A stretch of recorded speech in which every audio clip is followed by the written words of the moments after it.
Rádio AM. Ecologia e Meio Ambiente. Iniciado oficialmente nesta segunda-feira, dia 10 de novembro do ano da graça de 2025, indo até o dia 21, a COP30 tem participação global, sendo que começou na segunda-feira com um tom político do presidente Luiz Inácio Lula da Silva. A JAPA, Jacaré Ribeirão Vivo, Associação para a Preservação Ambiental, está representada pela doutora Thalita de Fátima da Silva, que é parceira da organização como delegada para esse evento da Conferência das Nações Unidas sobre Mudanças Climáticas. Doutora Thalita, satisfação, gostaria que você nos falasse, né, já do primeiro e segundo dia deste evento que mobiliza praticamente 40 mil pessoas. Satisfação. Com satisfação, obrigada, Luiz, e boa tarde aí pelo espaço, né? Acho que é importante a gente aproveitar esse momento, né, dessa discussão sendo localizada aqui no Brasil, e é importante, né, falar que acho que essa vai ser provavelmente uma das maiores COPs já realizadas, e tem-se uma expectativa muito boa de negociações positivas, né? A gente sabe que são em torno de mais ou menos 192 países em negociação. Para quem não sabe, o que que é a COP? A COP é uma cooperação entre as partes, né, do globo inteiro, que se reúnem para negociar alguns acordos ligados ao aquecimento global.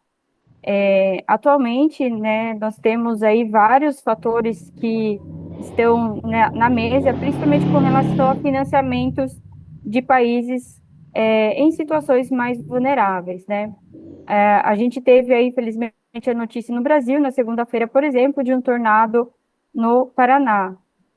E é importante a gente reforçar que, ao mesmo tempo que a gente aqui, estou como representante da JAPA, né, participando desse evento que discute a nível global, as ações locais elas são muito importantes, e as ações locais têm impacto global também. E aí eu falo um pouco da JAPA, porque a JAPA ela vem há esses 17 anos aí atuando em preservação ao meio ambiente, fazendo denúncias, acompanhando, para que sejam preservadas principalmente áreas de nascentes, áreas próximas ao ribeirão, e as ações locais elas surtem impacto e podem servir de exemplos em agendas maiores para que a gente possa ampliar essa discussão que é o aquecimento global. É um trabalho de formiguinha, né? Cada um tem que fazer o seu pouquinho ali para a gente juntar e formar essa corrente. E o interessante dessa COP é que o governo federal ele se preocupou em dar uma capilaridade maior e abriu muito para a participação mais popular, que é justamente o que a gente precisa hoje estar trazendo próximo para essa discussão do meio ambiente, é a participação popular, comunitária, valorização do pequeno agricultor, valorização de quem está em contato com essa terra. A gente precisa voltar a ter esse contato, repensar como a gente vê essa questão do desenvolvimento. E acho que traz também, eu quero levar isso para Itatiba, muita coisa que eu aprendi aqui no sentido do networking. Nesses últimos 2 dias, tive a oportunidade de ter contatos com vários pesquisadores, cientistas, tem muito espaço para a universidade aqui também. Está acontecendo várias ações de ativistas aqui. Então, a todo momento também é uma forma dessas manifestações tentarem sensibilizar delegações para que elas realmente pensem a nível da responsabilidade climática, né? E não só pensem, mas como venham realmente a serem feitos acordos que causem realmente impactos, né? Então, aqui em Belém, esse contato também que a gente tem de chegar na floresta amazônica, contato com os povos originários, ele é muito enriquecedor, porque o trabalho que eles fazem é um trabalho de ancestralidade, e que eles vêm resistindo há bastante tempo, mas que é importante a gente voltar a ter esse contato, né? E aí a gente está falando da região que a gente está, Itatiba, né, que é uma região sudeste, muito urbanizada, cada vez mais sofrendo esse cercamento de áreas. Na última pesquisa do IBGE, eu fiz a leitura, né, do que foi feito na região, e vi que tem algumas etnias de pessoas que se declaram, por exemplo, em Itatiba. Mas é que então, onde que estão essas pessoas? Será que a gente está ouvindo essas pessoas? Eu acho que com certeza tem mais gente por aí. E essa questão também da gente reconhecer a nossa ancestralidade com relação a não somente das questões europeias, com a cultura europeia, que se fala muito, por exemplo, Itatiba, mas a gente vive uma região muito rica culturalmente. A gente precisa falar sobre tudo isso, né?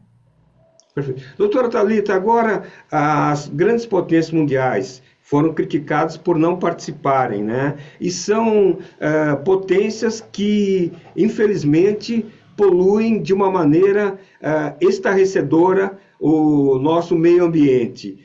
Mas a importância de cidades pequenas, como Itatiba, comparando-se a estados e municípios maiores, né? Ter essa participação efetiva leva com que muitas trocas de ideias sejam colocadas em prática.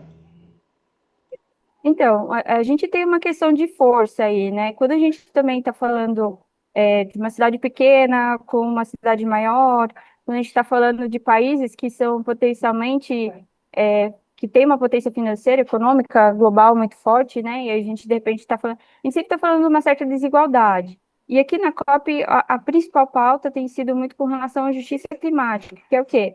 A gente precisa ouvir essas minoridades para ter um enfrentamento equilibrado nessa rota climática, né? Não necessariamente quem é o menor é o que mais produz essa contribuição, vamos assim dizer, para o aquecimento. E esses atores, eles estarem fora desse jogo também é uma questão estratégica, né? Porque existe uma ideia, uma negação com relação ao aquecimento climático, ao aquecimento global, que ela é muito falada e tem um viés totalmente ideológico com relação a isso, e a gente tem dados científicos que reforçam, que apontam que está acontecendo isso. Amanhã vai ter um painel super interessantíssimo que eu quero estar acompanhando, que é o John Strahl, que ele ajudou a coordenar as 7, vamos dizer assim, áreas planetárias que a gente principalmente precisa estar olhando para monitorar. E aí, quando a gente fala da questão, a gente precisa se unir com outros pequenos para começar a tomar um pouco mais de forma e fazer essa troca. Então, por exemplo, a Japa, ela tem uma questão muito forte que é a educação ambiental, trazendo para as crianças, para os jovens, esse contato com a terra, ajudando a montar hortas comunitárias, falando sobre o meio ambiente, falando sobre o Ribeirão. E a gente precisa com que isso seja naturalizado dentro das escolas. A gente precisa que tenha esse ensino de uma forma orgânica dentro do nosso ensino. A gente não precisa. Eu acho assim, as ONGs não existiriam se houvessem partes, principalmente do poder público, que fizessem aí colocasse essa mão. Então, assim, as ONGs ela têm esse papel importantíssimo, que é justamente de fazer essa provocação, trazer esse olhar e se unir. Então, aqui, por exemplo, a gente tem a oportunidade de ter contato com ONGs que são muito grandes a níveis globais, como aqui no caso a Japa, ONGs pequenas, assim como tem diversos níveis de participação aqui. E a ideia, acho que principalmente do governo federal, em distribuir, fazer um edital para promover os delegados do Brasil, foi justamente formar esse contato, formar essa rede de conexão, colocar o pequeno com o grande, colocar o indígena junto com o empresário no mesmo espaço, é justamente trazer essas trocas, né? Não são exatamente equilibradas, mas a ideia é que nesse espaço se permita fazer esse diálogo de uma forma saudável, e aí também a gente tem um certo enfrentamento, que é o que a gente tem muito de, às vezes, ter esse aspecto mais ativista mesmo, que ele é importante para trazer esse alerta, trazer essa emergência, trazer para o presente, agora, porque tem um problema muito sério com relação ao clima, que as pessoas sentem, né, de alguma forma. Eu sinto calor, você sente calor, um desconforto, a outras pessoas sentem de uma forma muito mais drástica, que é, às vezes, com a produção de alimentos, o pequeno produtor que não está conseguindo produzir como antes, por conta dessa modificação climática, que ela é muito drástica, né? Então, você tem uma amplitude de temperaturas que muitas vezes não permite mais você plantar. Então, assim, essa sensação das mudanças climáticas, ela não é a mesma para todos. Contudo, todos estamos sentindo. E aí tem uma questão que é justamente tem um teórico que eu gosto bastante, que eu utilizo na minha pesquisa, que ele chama de paradoxo de Giddens. O que que é esse paradoxo? A gente sabe o que está acontecendo, mas a gente não está fazendo nada. Fazendo nada no sentido que a gente não está tendo uma ação imediata de impacto, que realmente promova a mudanças também de impacto, né? E aí ele fala o seguinte, é porque a gente sente de formas diferentes isso, e muitas vezes aqueles, inclusive, que talvez tenham mais poder econômico para financiar medidas de adaptação, de mitigação, eles não estão sentindo de uma forma tão drástica. Então, essa diferença, ela causa também uma desproporção, ou talvez até um aumento aí desses impactos que a mudança climática traz. E aí tem uma questão que é importante, que é a questão coletiva, né, também no aspecto mais de ação, né, a gente precisa ter ações coletivas, tem a ação individual, cada indivíduo pode estar contribuindo com a sua própria ação, mas as medidas coletivas precisam ser, que é justamente o que a COP coloca, ser dialogadas entre países. E aí a gente tem uma outra nível também, que são as empresas que fazem o seu lobby, porque existe muito interesse na área, principalmente energética, com relação aos recursos, para tentar muitas vezes, costurar aí formas de, vamos assim dizer, equilibrar esses interesses. Então, quando a gente coloca tudo isso numa engrenagem, ela é bem complexa, né?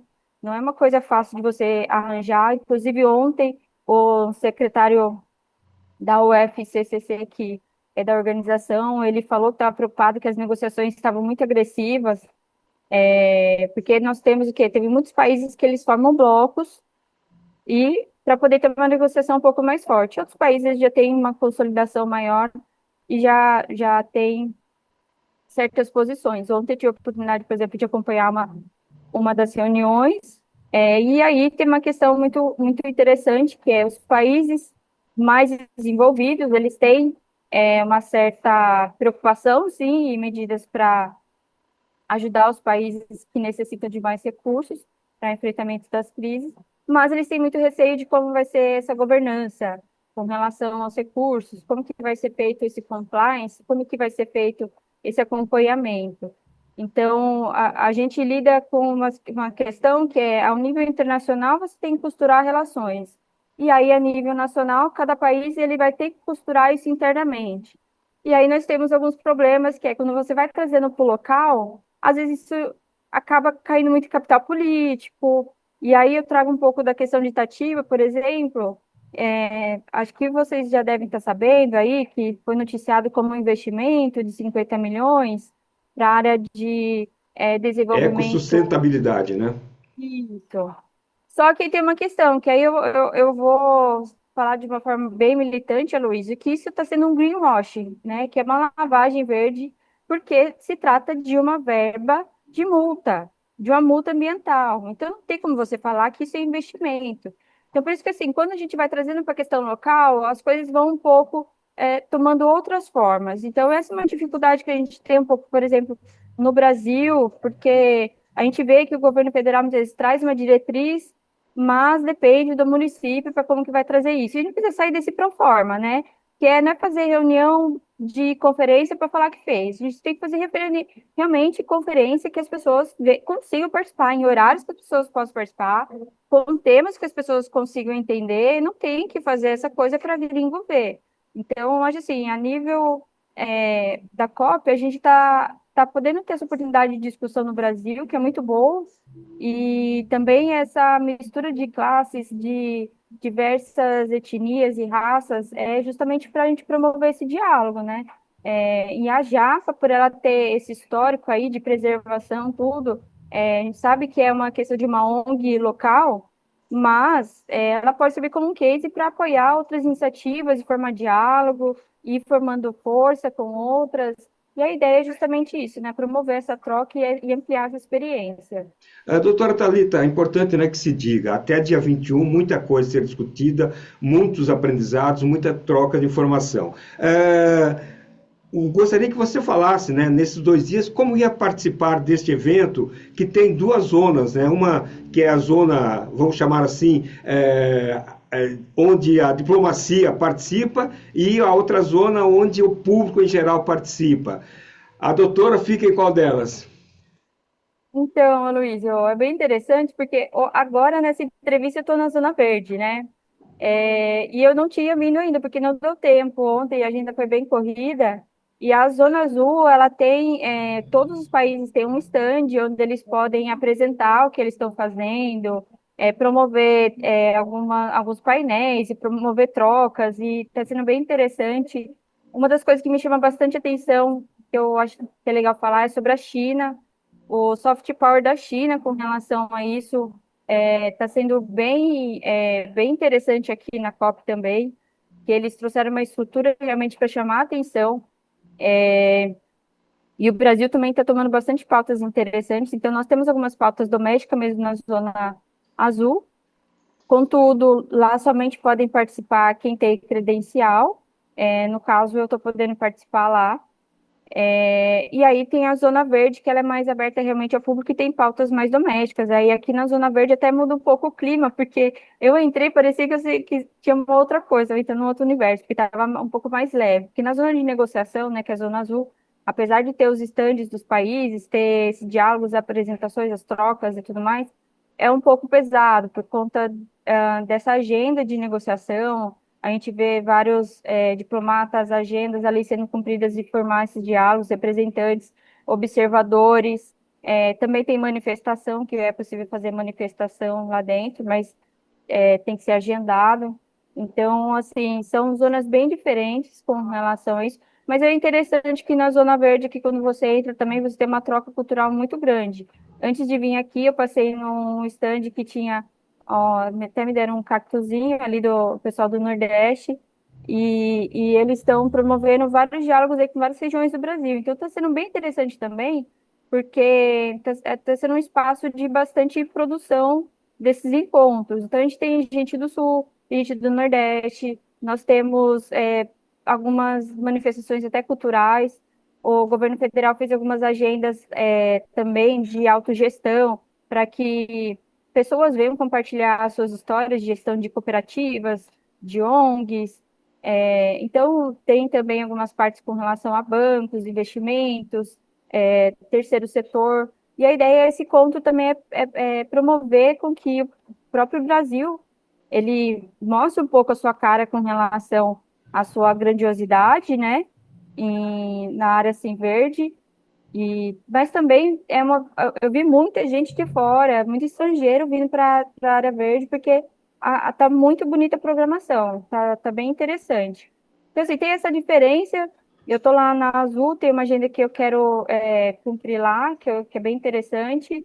Eu vou participar de um painel na semana que vem, ligado à justiça climática e juventude.